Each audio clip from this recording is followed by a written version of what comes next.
প্রিয় বন্ধুরা, শুভ বিকাল। তোমরা সবাই নিশ্চয়ই খুব ভালো আছো। তোমাদের সবাইকে আকাশ প্রীতি ও শুভেচ্ছা জানিয়ে আমি আশিক শুরু করছি এনটিভির নিয়মিত আয়োজন এবং তোমাদের সবার প্রিয় অনুষ্ঠান প্রাণ মিল্ক ক্যান্ডি কুইজ শো, জানার আছে বলার আছে। বন্ধুরা, তোমরা সবাই নিশ্চয়ই ঘানি শব্দটির সঙ্গে পরিচিত।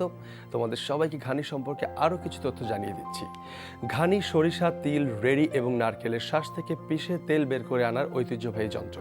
ঘানির উপরিভাগে রয়েছে বালতির সদৃশ ধারণপাত্র সহ কাঠের একটি কাঠামো। তেল উৎপাদনের জন্য ব্যবহৃত কাঁচামাল অল্প পরিমাণে ধারণপাত্রের মধ্যে ঢেলে দেওয়া হয়। এরপর ঘানি ঘোরানোর মাধ্যমে কাঁচামাল পেশানো হলে তা থেকে তেল ধারাক্রমে একটি পাত্রে গড়িয়ে পড়ে। ঘানি ঘোরানোর জন্য পশু শক্তি ব্যবহৃত হয়। এক্ষেত্রে গরু ও ঘোড়ার ব্যবহার বহু প্রচলিত। একটিমাত্র পশু বৃত্তাকার পথে ঘানি ঘোরানোর কাজটি করে থাকে। তেল উৎপাদনের লোকজ এই যন্ত্রটি বর্তমানে বিলুপ্তির পথে। বন্ধুরা, আজকে আমাদের স্টুডিওতে উপস্থিত আছেন অভিনেতা সুজাত শিমুল। শিমুল ভাই, কেমন আছেন? বেশ ভালো। আপনি? আমিও খুব ভালো আছি। সম্প্রতি অনুষ্ঠিত হয়ে গেল চারুনিরম টেলিভিশন কাহিনীচিত্র পুরস্কার 2015। এতে আপনি চিত্রকুসুম পুরস্কার পেয়েছেন। কেমন লাগছে? পুরস্কার পাওয়া তো আসলে আনন্দের। তো আমার জন্য সেটা ব্যতিক্রম না। চিত্রকুসুম নামটা একটু অন্যরকম। চিত্রকুসুম মানে এই পুরস্কারটির নাম চিত্রকুসুম কেন রাখা হয়েছে? আসলে এই ক্যাটাগরিটা হচ্ছে একেবারে নতুন। সেটি হচ্ছে মানে এই সময়ে, সাম্প্রতিক সময়ে যারা নবীন অভিনেতা, মানে নবীনদের মধ্যে খুব ভালো করছে, এরকম একটা জায়গা থেকে এই পুরস্কার কর্তৃপক্ষ ভেবেছে যে এবার হয়তো এরকম একটা ক্যাটাগরিতে অ্যাওয়ার্ড দেওয়া যেতে পারে। তো সেক্ষেত্রে এই ক্যাটাগরিটার নাম দিয়েছে তারা চিত্রকুসুম, যেটা আমরা জানি কুসুম মানে ফুটছে, কলি। বা সেই জন্যই চারুনিরম, আমরা এই প্রতিষ্ঠানটি সম্পর্কে মোটামুটি সবাই জানি। আপনি নিজেও এই প্রতিষ্ঠানের স্টুডেন্ট ছিলেন, তো সেই প্রতিষ্ঠানই আপনাকে স্বীকৃতি দিল। কেমন লাগছে মানে নিজের প্রতিষ্ঠান থেকে স্বীকৃতি পাওয়া? হ্যাঁ, এটা ছিল আমার জন্য সবচেয়ে বেশি আনন্দের, কারণ যে জায়গা থেকে আমি শিখেছি আমার অভিনয়ের দীক্ষাটা প্রথম দিকে আমার শ্রদ্ধেয় শিক্ষক গাজী কায়েদ। তো সেই জায়গা থেকে আমি 2005 সালের দিকে ওনার সাথে আমার প্রথম সাক্ষাৎটা হয়। তখন আমি স্কুলে ভর্তি হই অভিনয়ের জন্য। তখন কোর্সটা ছিল 3 মাসের একটি কোর্স অভিনয়ের উপরে। তারপরে সেখান থেকে আমি অভিনয় বিষয়ে আমার কোর্স আমি প্রথম হয়। তারপর সেখান থেকে আমি স্কুলের যে থিয়েটারের একটা পোর্শন আছে স্কুলে, সেই থিয়েটার পার্টে আমি ইনভলভ হওয়ার সুযোগটা পাই। তারপরে সেখান থেকে কাজ করে আমি একটি মঞ্চ নাটকও করি সেখান থেকে। নাম কি ছিল? এটার নাম ছিল আন্তন চেখোভের একটি নাটক আরশোলা। হ্যাঁ, আমি আন্তন চেখোভের ক্যারেক্টারে আমি অভিনয় করেছিলাম। হ্যাঁ, তারপর সেখান থেকে আমি আবার 2010 সালে স্টুডেন্ট অফ দ্য ইয়ার অ্যাওয়ার্ডটা পেয়েছিলাম। মানে শুরুতে একেবারে আপনি পুরস্কার পেয়ে আসছেন। আমরা আবার পুরস্কারে ফিরে আসি। চিত্রকুসুম পুরস্কার কোন নাটকটির জন্য পেয়েছেন আপনি? এটা হচ্ছে নাটকের নাম হচ্ছে আধারের ঋণ। এটি হচ্ছে আমরা রাজশাহীতে শুটিংটা করেছিলাম প্রায় 3 দিন ধরে। তো আসলে এই নাটকটার জন্য আমি পুরস্কারটা পেয়েছি। এটি আমার ভালো লেগেছে এই কারণে যে এই নাটকের পেছনেই কিন্তু আমার যথেষ্ট শ্রম ছিল। কারণ হচ্ছে ঢাকা থেকে এক রাত জেগে আমি রাজশাহীতে গিয়েছি, তারপর পরের দিন, তারপরের রাত, একদম মানে কি নিরন্তর শুটিং একটানা। কারণ হচ্ছে কি আমরা শুটিংটা করেছিলাম হচ্ছে সারদা পুলিশ একাডেমিতে। তো এখানে যে কারো কিন্তু এন্ট্রির সুযোগ নেই। তো ওখানে বিশেষ একটা পৃষ্ঠপোষকতায় আমরা সুযোগটা পেয়েছিলাম। দ্যাটস ওয়াই খুব দ্রুত কাজটা নির্দিষ্ট সময়ের মধ্যে করে আমাদেরকে বের হতে হয়েছিল। তো আবার পরের দিন 2 দিন পরে ঠিক সকাল ভোরবেলা আমাদের লাস্ট শর্টটা হয়েছিল নাটকেরই। দেন হচ্ছে আবার ঢাকায় ব্যাক করা। তো যে শ্রমটা ছিল সেই শ্রমের বিনিময়ে একটি আসলে পরিশ্রম করলে তার কিন্তু ফল পাওয়া যায়, সেটা আবারও প্রমাণিত। আচ্ছা, চিত্রকুসুমের যে পুরস্কারটি আপনি পেলেন, নাটকটির নাম কি ছিল? আধারের ঋণ। এটা পরিচালক হচ্ছে আবু হায়াত মাহমুদ। আচ্ছা, আবু হায়াত মাহমুদ। সে এই সময়ের সেও কুসুমের মতো এখন বেশ অনেকগুলো ভালো কাজ করছে। আবার এই নাটকটা আবার আর বেশ কয়েকটা অ্যাওয়ার্ড সে পেয়েছে, আমি জেনেছি ফেসবুক সুবাদে। তারপর আরেকটা জিনিস হচ্ছে এই নাটকের যিনি নাট্যকার তিনি একজন রিটায়ার্ড উইং কমান্ডার। ওনার নাম হচ্ছে মোহাম্মদ তাবারক হোসেন ভূঁইয়া। তারই কাহিনী ছিল। তো তিনিও আবার এবার শ্রেষ্ঠ কাহিনী হিসেবে অ্যাওয়ার্ডটা পেয়েছেন। আর এই অ্যাওয়ার্ডটাকে আমি অনেক বেশি ফিল করি, অনেক বেশি আমি এভালিউট করতে চাই, কারণ হচ্ছে আপনি হয়তো জানেন যে আন্তর্জাতিকভাবে যে সমস্ত অ্যাওয়ার্ড প্রোগ্রামগুলো হয়, অ্যাওয়ার্ডের আগে কিন্তু যেসব নমিনেটেড ফিল্মগুলো বা ডকুফিকশনগুলো সেগুলোর একটা প্রজেকশনের ব্যবস্থা করা হয়, হ্যাঁ হ্যাঁ এক্সিবিশন হয়, সেই এক্সিবিশন থেকে বাছাই করে তারপর সেগুলো কিন্তু বিচারে যায়, নিরপেক্ষতা থাকে। হ্যাঁ নিরপেক্ষতা থাকে। তো এখানে কিন্তু চারুণী রুম কিন্তু ঠিক একইভাবে, আপনি হয়তো এখানে দেখেছেন যে চারুণী রুম টেলিভিশন কাহিনীচিত্র পুরস্কার, আরেকটি পর্ষণ আছে যেটা চারুণী রুম টেলিভিশন কাহিনীচিত্র উৎসব। আমরা এই উৎসবে আসবো, ফোন নিয়ে আসি। Thank you. হ্যালো বন্ধু। হ্যালো ভাইয়া, আমি শ্রাবণী। শ্রাবণী কোন ক্লাসে পড়ছো আর কোন বিভাগ থেকে প্রশ্ন করব? আমি ক্লাস 8-এ পড়ছি। কোন বিভাগ থেকে প্রশ্ন করব? খেলার মাঠ। খেলার মাঠ থেকে। শ্রাবণী, তোমার জন্য প্রথম প্রশ্ন, ইউএস ওপেনের সর্বকনিষ্ঠ চ্যাম্পিয়ন্স নারী টেনিস তারকা কে? অপশন ক ট্রেসি অস্টিন, অপশন খ ক্রিস ইভার্ট, অপশন গ স্টেফি গ্রাফ।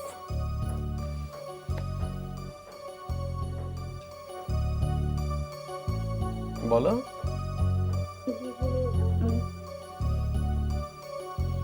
শ্রাবণী,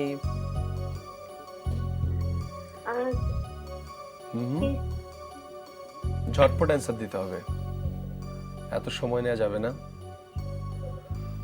ক্রিস ইভার্ট। তুমি বলেছো ক্রিস ইভার্ট, অপশন খ। তোমার উত্তরটি নিলাম, কিন্তু ভাইয়া উত্তরটি ভুল। আমার সঠিক উত্তর হচ্ছে অপশন ক ট্রেসি অস্টিন। 1979 সালে 16 বছর 8 মাস বয়সে যুক্তরাষ্ট্রের সাবেক টেনিস তারকা এই কৃতিত্ব অর্জন করেন। সুজাত ভাই, আরেকটা ফোন নিয়ে আসি। হ্যাঁ শিওর। হ্যালো বন্ধু। ভাই আসসালামু আলাইকুম। ওয়ালাইকুম আসসালাম। ভাইয়া তোমার নাম কি? ভাই আমি আকিফ। কোন ক্লাসে পড়ছো আর কোন বিভাগ থেকে প্রশ্ন করব? ক্লাস 6, খেলার মাঠ। খেলার মাঠ থেকে প্রশ্ন। তোমার জন্য প্রথম প্রশ্ন, টি-20 বিশ্বকাপে এখন পর্যন্ত সর্বমোট কয়টি দল অংশগ্রহণ করেছে? অপশন ক 15টি, অপশন খ 17টি, অপশন গ 19টি। বলো। ভাই অপশন খ 17টি। তুমি বলেছো অপশন খ 17টি, তোমার উত্তরটি নিলাম, কিন্তু ভাইয়া উত্তরটি ভুল। সঠিক উত্তর হচ্ছে অপশন গ 19টি। সুজাত ভাই, কথা হচ্ছিল চারুণী রমের পুরস্কার, এরপর উৎসব আসছে, উৎসব নিয়ে, হ্যাঁ। তো আমরা সেই সম্পর্কে আরো অনেক গল্প করব।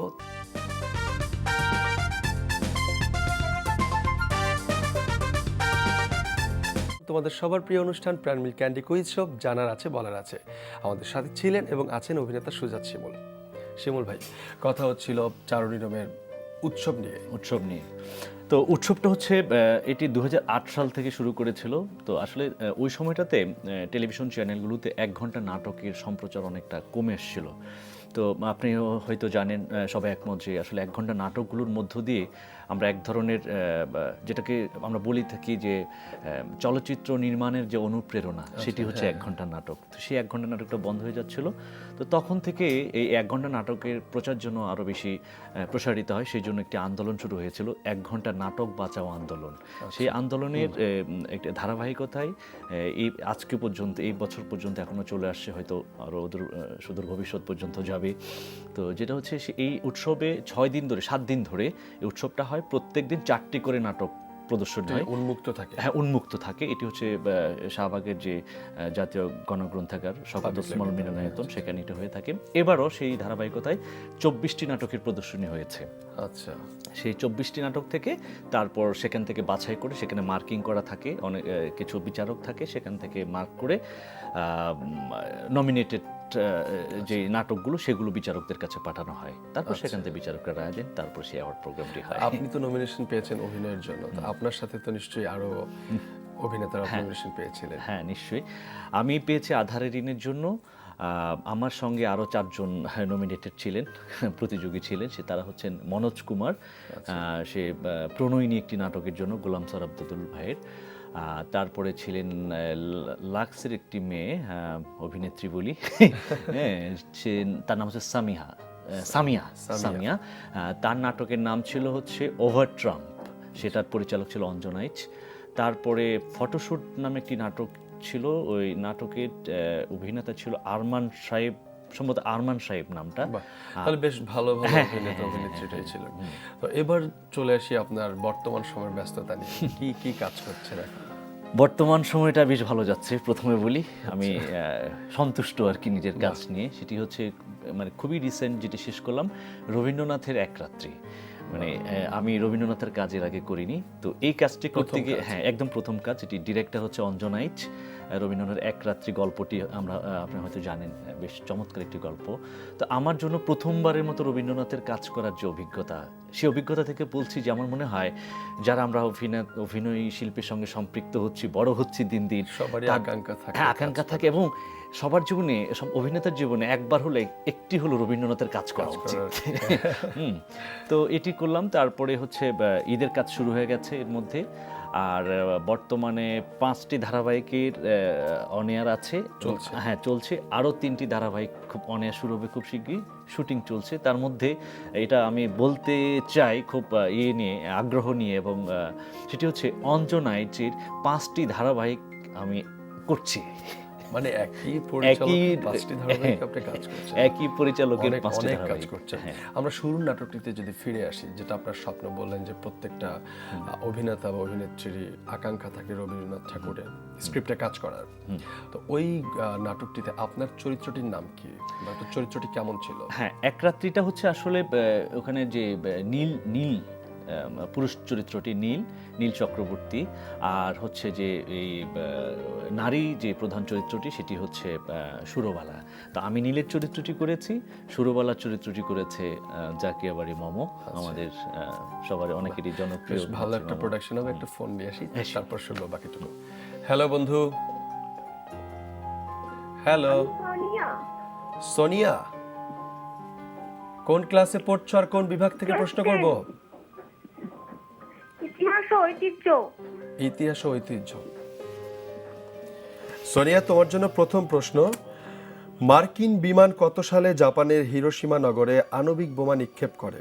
অপশন ক 1943 সালে, অপশন খ 1944 সালে, অপশন গ 1945 সালে।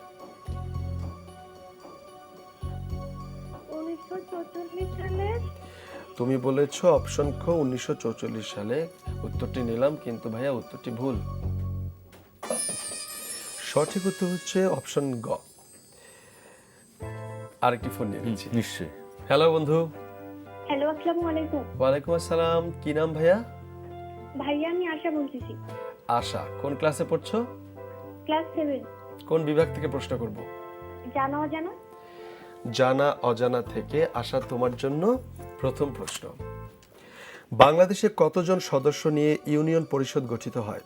অপশন ক 13 জন, অপশন খ 15 জন, অপশন গ 17 জন। তাড়াতাড়ি উত্তর ভাইয়া দিতে হবে। অপশন ক 13 জন। তুমি বলেছো অপশন ক 13 জন। উত্তরটি নিলাম, তোমার উত্তর একদম সঠিক হয়েছে। Thank you. তুমি পেয়ে গেলে 500 টাকা সমমূল্যের বই। যাচ্ছি দ্বিতীয় প্রশ্নে। যুক্তরাজ্য ভিত্তিক স্বেচ্ছাসেবী দাতব্য সংস্থা অক্সফাম প্রতিষ্ঠিত হয় আর 1982 সালে। অপশন খ 1942 সালে, অপশন গ 1961 সালে। ভাইয়া অপশন খ 1942 সালে। আবার বলো। অপশন খ 1942 সালে। তুমি বলেছো অপশন খ 1942 সাল। উত্তরটি নিলাম, তোমার এই উত্তরটি একদম সঠিক হয়েছে। তুমি পেয়ে গেলে আরো 500 টাকা সমমূল্যের বই। আমরা কি তৃতীয় প্রশ্নে যাব? জি যাব। ওকে, খেলার নিয়মটি জানো? জি জানি। আচ্ছা, তোমার জন্য তৃতীয় প্রশ্ন, কোন হ্রদটি তানজানিয়া ও উগান্ডার মধ্যে আন্তর্জাতিক সীমানা হিসেবে বিবেচিত? অপশন ক মালওয়ি, অপশন খ জাম্বেজি, অপশন গ ভিক্টোরিয়া। ভিক্টোরিয়া। তুমি বলেছো অপশন গ ভিক্টোরিয়া। উত্তরটি নিলাম, এই উত্তরটি একদম সঠিক হয়েছে। অনেক অনেক অভিনন্দন তোমাকে। তুমি পেয়ে গেলে 2000 টাকা সমমূল্যের বই। শিমুল ভাই, আমরা কথা বলবো, গল্প করব, কাজ সম্পর্কে জানবো।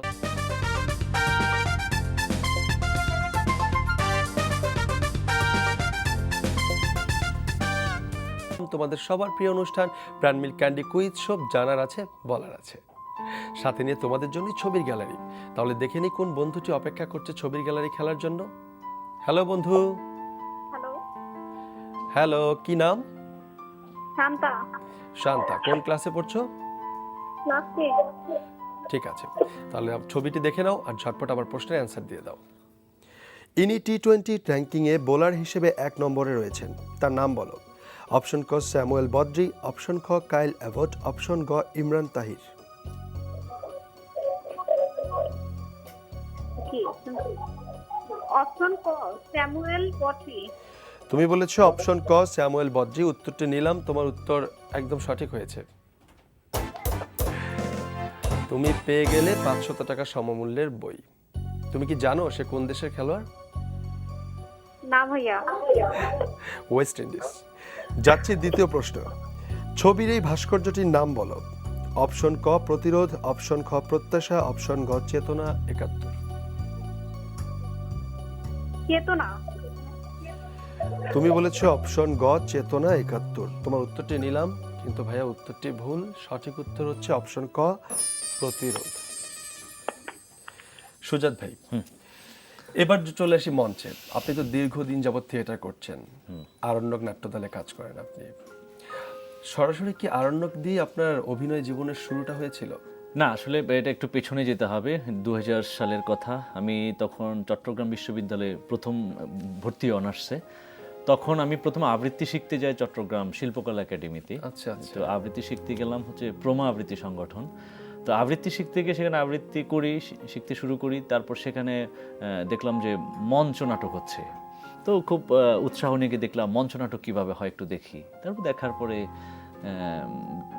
দেখলাম সেখানে ঢাকা থেকে একটি দল গিয়েছিল রক্তকরবী নাটক নিয়ে। আমি তো তখন আমার মানে উৎসাহটা জাগে যে ওরা যদি পারে তাহলে আমি কেন পারবো না। আপনি একজন আবৃত্তি শিল্পী ছিলেন। হ্যাঁ হ্যাঁ, তারপরে আবৃত্তি তো করছি তখনই। তো তখন চট্টগ্রামে একটি নাট্য দল ছিল নাট্যাধার। এই নাট্যাধারের সঙ্গে কাজ করতে শুরু করি। ওখান থেকে আমি প্রথম নাটকটা করে হচ্ছে শিখণ্ডিকতা, এটি হারমা প্রোডাক্টদেরকে নিয়ে গল্প। তো শিখণ্ডিকতা আমি শ্যামা হিজরা নামে একটি ক্যারেক্টার করি। তারপর সেখানে হ্যাঁ হ্যাঁ, তারপর ওখান থেকে আমি তখন আবার খবর নিই যে না, বাংলাদেশের সবচেয়ে বড় থিয়েটার কোথায় আছে, ভালো থিয়েটার কোথায় আছে, সেই থিয়েটারের সাথে নিজে কাজ করতে চাই। তো খবর নিলাম যে আরণ্যক। তারপর চট্টগ্রাম থেকে ঢাকায় আসলাম, আরণ্যককে অ্যাপ্লাই করলাম। তারপর কর্মশালা করলাম, কিন্তু আরণ্যকের যে সিস্টেম হচ্ছে কর্মশালার পর প্রথম 1 বছর দলে নিবে না, অবজারভেশনে রেখে দিবে। 1 বছর পরে সদস্য হিসেবে তাকে যুক্ত করা হবে। আরণ্যক নাট্য দলের নিয়মিত প্রযোজনাগুলো কোন কোন প্রযোজনায় কাজ করছেন? প্রযোজনাগুলো হচ্ছে এবং বিদ্যাসাগর, আর এখন যদিও একটু শো বন্ধ আছে। তারপরে এখন যে নতুন একটা প্রযোজনা আমাদের শুরু হয়েছে ভঙ্গবঙ্গ, রারাঙে কাজ করছি। তারপরে আমি ইতিওকাস্তে নামক ইডিপাসকিন একটি নতুন নাটক হয়েছিল, সেখানে কাজ করছি। পুতুল কতনে কাজ করেছি। তারপরে আপনার এখন রানিং প্রোডাকশনগুলো হচ্ছে ভঙ্গবঙ্গ, রারাং, এই দুটো এখন খুবই রানিং, এই দুটো কাজ করছি। আরেকটা কথা বলে রাখি, সেটা হচ্ছে আরেকটি নতুন নাটক শুরু হয়েছে, সেটা মহড়া চলছে, এখান থেকে মহড়ায় যাব। সেটা হচ্ছে দ্য জুবলি হোটেল। এটির রচনা এবং নির্দেশন হচ্ছে মান্নান হীরা। আর থিয়েটার আরেকটু আমি যুক্ত করতে চাই যে আরণ্যকে যে 1 বছর আমি অবজারভেশনে ছিলাম, তখন আবার কাজ করছি ঢাকার আরেকটি নাট্যদলে, সেটি হচ্ছে ব্যতিক্রম নাট্যদল। এই দলের প্রধান ছিলেন উনি প্রয়াত সৈয়দ মহিদুল ইসলাম, সবার কাছে মানু ভাই নামে পরিচিত, বাংলাদেশের প্রথম উনি এনএসডিএন। সেখানে আমি ওনারই নির্দেশন একটি নাটক করেছিলাম ফিরে দেখা, আর ওনার লেখা এবং নির্দেশন আরেকটি নাটক ছিল অবশেষে। এই দুটো নাটকে কাজ করেছিলাম। তো আপনি যেহেতু আবৃত্তি দিয়ে আপনার শুরু, আজকে আমরা আপনার কণ্ঠে আবৃত্তি শুনতে যাচ্ছি, তবে তার আগে আমি দর্শকদের কাছ থেকে বিদায় নিয়ে আসি। নিশ্চয়ই। প্রিয় দর্শক শ্রোতা, বিশ্বের যে কোনো প্রান্ত থেকে যে কোনো সময় এনটিভিতে সম্প্রচারিত সংবাদ ও অন্যান্য সকল অনুষ্ঠান উপভোগ করতে লগ ইন করুন আমাদের পূর্ণাঙ্গ ওয়েব পোর্টাল www.ntvbd.com এ। বন্ধুরা, তোমরা সবাই ভালো থেকো, সুস্থ থেকো। আবারও তোমাদের সাথে দেখা হবে একই অনুষ্ঠানে, প্রাণ মিল্ক ক্যান্ডি কুইজ শোতে। আল্লাহ হাফেজ। ভাইয়া, আবৃত্তিটা শুনুন। আবৃত্তি শোনানোর আগে আমিও বিদায় নিয়ে নিচ্ছি সবার কাছ থেকে। যারা এতক্ষণ ধরে আমাদের অনুষ্ঠান দেখছেন, সবাইকে ধন্যবাদ জানাচ্ছি এনটিভির এই আজকের এই অনুষ্ঠানের কর্তৃপক্ষকে আমাকে এখানে ডাকার জন্য। আবৃত্তি করছি রবীন্দ্রনাথের হঠাৎ দেখা কবিতাটি। আমারও খুব প্রিয় একটা কবিতা। রেলগাড়ির কামরায় হঠাৎ দেখা, ভাবিনি সম্ভব হবে কোনোদিন। আগে ওকে দেখেছিলাম লাল রঙের শাড়িতে, ডালিম ফুলের মতো রাঙা। আজ পড়েছে কালো রেশমের কাপড়, আঁচল তুলেছে মাথায়। দোলন চাপার মতো চিকন গৌর মুখখানে ঘিরে। মনে হলো কালো রঙে একটা গভীর দূরত্ব ঘুরে নিয়েছে নিজের চারদিকে, যে দূরত্ব সর্ষে ক্ষেতের শেষ সীমানায় শালবনের নীলাঞ্জনে। থমকে গেল আমার সমস্ত মনটা। চেনা লোককে দেখলেন অচেনার গাম ভিড়ছে। হঠাৎ খবরের কাগজে ফেলে দিয়ে আমাকে করলে নমস্কার। সমাজবিধির পথ গেল খুলে। আলাপ করলাম শুরু, কেমন আছো, কেমন চলছে সংসার ইত্যাদি। সে রইল জানালার বাইরের দিকে চেয়ে, কাছের দূরের ছোঁয়াচ পার হওয়া চাহনিতে। দিল অত্যন্ত ছোট দুটো একটা জবাব, কোনোটা বা দিলেই না। বুঝিয়ে দিলে হাতের অস্থিরতায়, কেন এসব কথা, এর চেয়ে অনেক ভালো চুপ করে থাকা। আমি ছিলাম অন্য বেঞ্চিত সাথীদের সঙ্গে। এক সময় আঙুল নেড়ে জানালে কাছে আসতে, মনে হলো কম সাহস।